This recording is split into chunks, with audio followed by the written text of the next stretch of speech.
கடந்த ஜூன் மாதம் 20ஆம் தேதி தூத்துக்குடி மாவட்டம் ஆத்தூரில் நடைபெற்ற திமுக பொதுக்கூட்டத்தில் கலந்து கொண்டு பேசிய அந்த கட்சியினுடைய சட்டமன்ற உறுப்பினர் அனிதா ராதாகிருஷ்ணன், தமிழக முதல்வரும் தமிழக வெற்றி கழகத்தினுடைய தலைவருமான ஜோசப் விஜய் குறித்து கடுமையான சொற்களால் விமர்சித்திருந்தார். கடுமையான சொற்களால் விமர்சித்ததுனால சிஎம் அவர்கள் அதிரடியாக ஒரு விஷயத்தை செய்திருக்காரு. இது பார்த்தீங்கன்னா திமுகவுக்கே ஒரு ஆட்டம் காட்டியிருக்காருன்னு தான் சொல்லணும். அப்படி என்ன விஷயத்த சிஎம் செய்திருக்காரு அப்படின்றத பற்றி நாம் இந்த பதிவில் டீட்டெயில்டாக பார்க்கலாம். வாங்க வீடியோக்குள்ளே போகலாம். தமிழகத்தினுடைய முதல்வராக இருக்கக்கூடிய சிஎம் ஜோசப் விஜயை குறித்து கடுமையான சொற்களால் விமர்சித்திருந்தார் அனிதா ராதாகிருஷ்ணன்.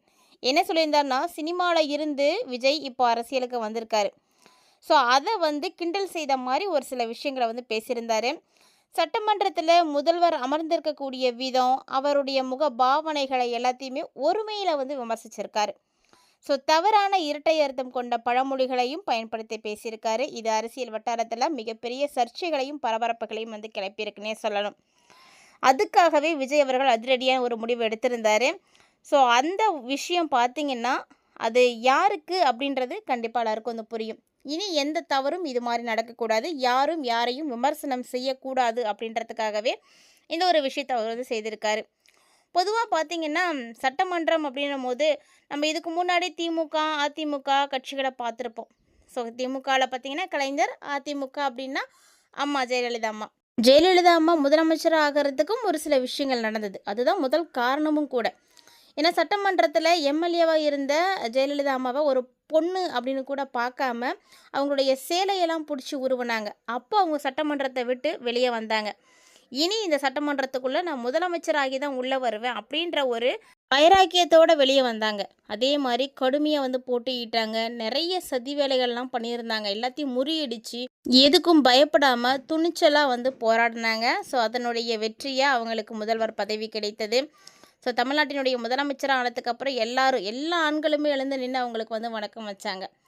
ஏன்னா அந்த அளவுக்கு பெண்ணுடைய உரிமைகளை பற்றியும் பெண்ணால் எல்லாத்தையும் சாதிக்க முடியும் அப்படின்ற ஒரு தன்னம்பிக்கையும் எல்லாத்துக்கும் கொடுத்தவங்க ஜெயலலிதா அம்மா. ஏன்னா அரசியல் அப்படின்னாலே எல்லோரும் பயந்து ஓடக்கூடிய இந்த காலகட்டத்தில் ஒரு பெண்ணாக இவங்க இந்த இடத்த சாதித்திருக்காங்க. இதே மாதிரி கலைஞரும் சும்மா சொல்ல முடியாது. கலைஞர் பீரியடில் ஜெயலலிதாவை அரெஸ்ட் பண்ணுறது, ஜெயலலிதா அம்மா பீரியடில் கலைஞரை அரெஸ்ட் பண்ணுறது, இதே மாதிரி தான் மாறி மாறி நடந்துகிட்டு இருந்துச்சு. ஏன்னா அப்போ தான் அவங்களுடைய ஆட்சியில் இது நடந்துச்சு அப்படின்னு பேசுவாங்க. இதே போல தாங்க இப்பயும் நடந்திருக்கு. அந்த அனிதா ராதாகிருஷ்ணனுடைய அவதூறான பேச்சை தொடர்ந்து தாவேகாவினுடைய நகர செயலாளராக இருக்கக்கூடிய செல்வம் ஒரு புகார் கொடுத்திருந்தாரு. அந்த புகாருடைய பேரில் தான் அனிதா ராதாகிருஷ்ணன் மீது பொது அமைதியை குலைத்தல் மற்றும் மோதல் தூண்டுதல் அப்படின்ற மாதிரி கேஸ் கொடுத்துருந்தாங்க. அதன் கீழே வழக்கு பதிவு செய்து காவல்துறையினர் பார்த்திங்கன்னா விசாரணை செய்கிறதுக்காக வந்திருந்தாங்க. இதனால் காவல்துறையினர் எந்த நேரத்தில் வேணால் நம்மளை அரெஸ்ட் பண்ணிவிடுவாங்க அப்படின்றத தெரிஞ்சுக்கிட்ட அனிதா ராதாகிருஷ்ணன் என்ன செய்திருந்தாங்கன்னா, முன்ஜாமீன் வழங்கணும் அப்படின்னு சென்னை உயர்நீதிமன்றத்தில் வழக்கு ஒன்று தொடர்ந்திருந்தார். அதாவது மனு கொடுத்திருந்தாருங்க. அந்த மனுவில் அரசின் மீதான மக்களினுடைய அதிருப்தியை எதிர்க்கட்சி எம்எல்ஏ என்ற முறையிலேயே நான் வெளிப்படுத்தினேன் அப்படின்னும், இதில் அரசியல் உள்நோக்கம் இருப்பதாகவும் அவர் குறிப்பிட்டிருந்தார். அந்த வழக்கை நீதிபதி தள்ளுபடி பண்ணார். ஏன் அப்படின்னா, மக்கள் பிரதிநிதியாக இருக்கக்கூடிய ஒருத்தரை பொதுவெளியில் தகுதியோடு பேசணும், எந்த முதலமைச்சரையும் அவதூறாக பேசக்கூடாது அப்படின்னு ராதாகிருஷ்ணனுடைய முன்ஜாமீனை அவங்க ரிஜெக்ட் பண்ணியிருந்தாங்க. அங்கே காவல்துறையினர் அதிரடியாக அவங்கள கைதும் செய்திருக்காங்க. முதல்வர் விஜய் குறித்த இந்த அவதூறு பேச்சு, அதை தொடர்ந்து திமுக சட்டமன்ற உறுப்பினருடைய கைதும் தமிழக அரசியல் களத்தில் இப்போ மிகப்பெரிய பரபரப்பையும் விவாதத்தையும் ஏற்படுத்தியிருக்குங்க. இப்படி திமுகவில் இருக்கக்கூடிய எம்எல்ஏவை கைது செய்துட்டாங்க அப்படின்னு தெரிஞ்ச உடனே ஸ்டாலின் அவர்கள் அதுக்கு கடுமையான கண்டனத்தை தெரிவிச்சிருக்காரு.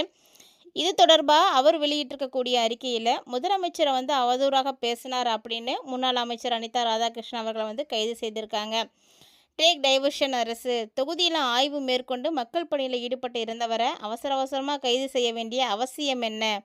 சினிமா ஆக்ஷன் பாணியில் போலீஸ் ராஜ்யம் நடத்திட்டு இருக்கீங்களா அப்படின்னு முதலமைச்சரை பார்த்து ஸ்டாலின் அவர்களும் கேள்விகளை கேட்டுட்ருக்காங்க. அதே மாதிரி கூட்டுப்பாலியல் வன்கொடுமைக்கு உள்ளான பெண்மணி திருவைகுண்டம் தாவேகா சட்டமன்ற உறுப்பினர் மேலே கூறியிருக்கக்கூடிய புகாரில் இதுவரைக்கும் எந்த நடவடிக்கையும் எடுக்கவே கிடையாது. அந்த ஆட்சி இந்த வழக்கில் மட்டும் ஏன் இப்படி ஒரு அவசரத்தை வந்து காட்டியிருக்காங்க? அந்த வழக்கில் தானே அவங்க அவசரத்தை காட்டியிருக்கணும். தமிழ்நாடு முழுக்க நடைபெறக்கூடிய கொலை, கொள்ளைகளையும், பெண்களுக்கு எதிரான பாலியல் குற்றங்களையும் தடுக்க வக்கில்லாமல் அடுத்த கட்சி சட்டமன்ற உறுப்பினர்களை இணைத்து கொண்டிருக்கக்கூடிய இந்த அரசினுடைய மாற்றம் இதுதானா அப்படின்ற மாதிரி நிறைய கேள்விகளை வந்து கேட்டிருக்காரு. ஸோ அவதூறு வழக்கில் கைது செய்ததாக இருந்தது அப்படின்னா இன்றைக்கி அமைச்சர்கள் பேசக்கூடிய பேச்சுக்கெல்லாம் எத்தனை பேரை வந்து கைது செய்யறது? அது மட்டும் இல்லாமல் வாக்களித்த மக்களுக்கு என்ன செய்திருக்கீங்க?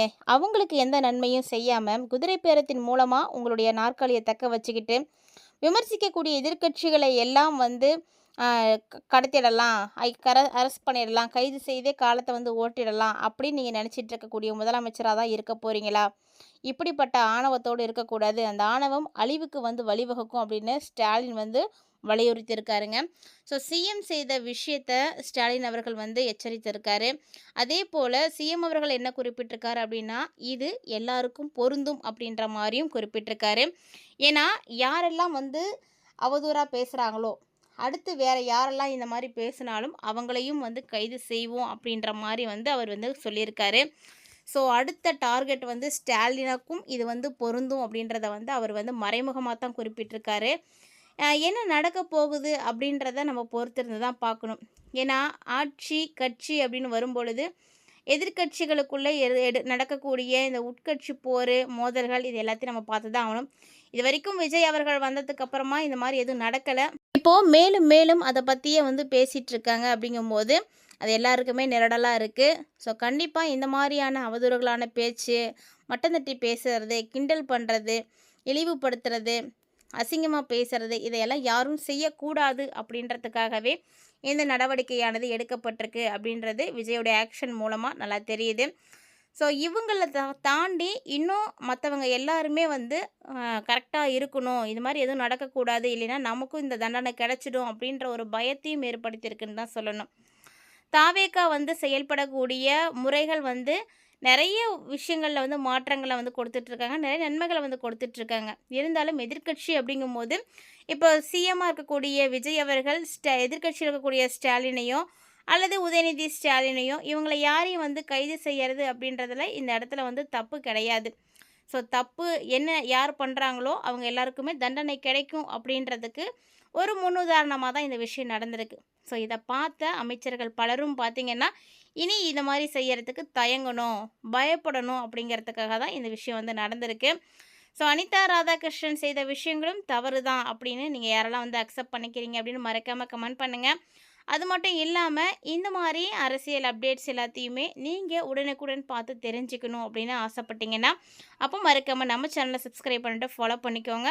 குறிப்பாக பெல் சிம்பிளை கிளிக் பண்ணி வச்சுக்கோங்க. அப்போ தான் நாங்கள் போடுற வீடியோஸ் எல்லாமே உங்களுக்கு நோட்டிஃபிகேஷனை உடனுக்குடன் வந்தடையும். நீங்களும் பார்த்து பயன்பெறலாம்.